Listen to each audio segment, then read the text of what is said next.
شام کی بدنام زمانہ سیدنایہ ملٹری جیل سے ہولناک کہانیاں سامنے آ گئیں۔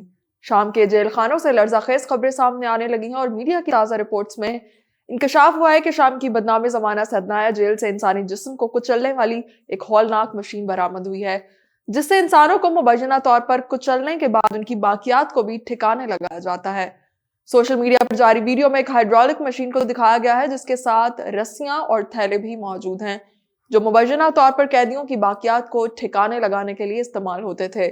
ویڈیو کے کیپشن میں لکھا گیا ہے کہ پھانسی کے بعد قیدی کو پریس میں ڈال کر کاغذ کی طرح کچل دیا جاتا تھا، اس کے جسم سے ہڈیاں توڑ دی جاتی تھی اور مشین کے نیچے خون کے بہاؤ کے لیے بھی راستے بنائے گئے ہیں، اور پھر باقیات کو ایک تھیلے میں ڈال کر جیل سے باہر پھینک دیا جاتا تھا۔ خیال رہے کہ شامی حزب اختلاف کے جنگجوؤں نے اس جیل کے کئی قیدیوں کو آزاد کروایا ہے، جن میں خواتین اور بچے بھی شامل ہیں۔ ایمنسٹی انٹرنیشنل نے سیدنایہ جیل کو انسانی مذبح خانہ قرار دیا تھا اور 2011 سے 2016 کے درمیان اسد حکومت پر ہزاروں شامی قیدیوں کو منظم طریقے سے تشدد اور پھانسیاں دینے کا الزام عائد کیا گیا تھا۔ رپورٹس کے مطابق جیل کے کئی زیر زمین سیل ہیں جو کہ صرف الیکٹرانک کی پیڈز کے ذریعے کھولے جا سکتے ہیں، اور بہت سے قیدی اب بھی وہاں پھنسے ہوئے ہیں۔ شام کے مفرور صدر بشار الاسد کی بنائی ہوئی سیدنایہ جیل کے خفیہ تہخانوں کی تلاش ابھی بھی جاری ہے۔ ریسکیو ٹیمیں اور ماہرین ممکنہ زیر زمین قیدیوں کی موجودگی کا سراغ لگا رہے ہیں۔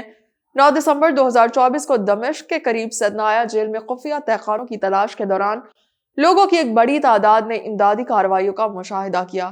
یہ جیل سابق صدر بشار الاسد کے دور حکومت کے بدترین مظالم کی علامت سمجھی جاتی ہے۔ شامی ریسکیو ٹیمیں اور ماہرین ممکنہ زیر زمین قیدیوں کی موجودگی کا سراغ لگا رہے ہیں۔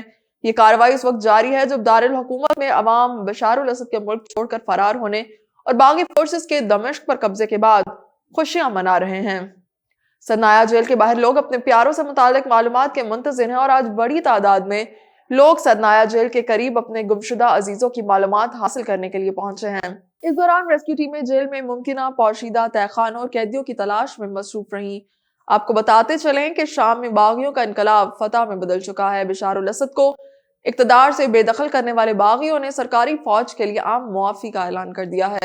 غیر ملکی خبر رساں ادارے کے مطابق اپوزیشن تحریک کے اہم رہنما محمد البشیر کو عبوری انتظامیہ کا سربراہ بنا دیا گیا ہے۔ باغیوں کی جانب سے بشار الاسد دور کے وزیر اعظم غازی الجلالی کو پرامن انتقال اقتدار میں تعاون اور بیرون ملک شام کے سفیروں کو کام جاری رکھنے کی ہدایت کی گئی ہے۔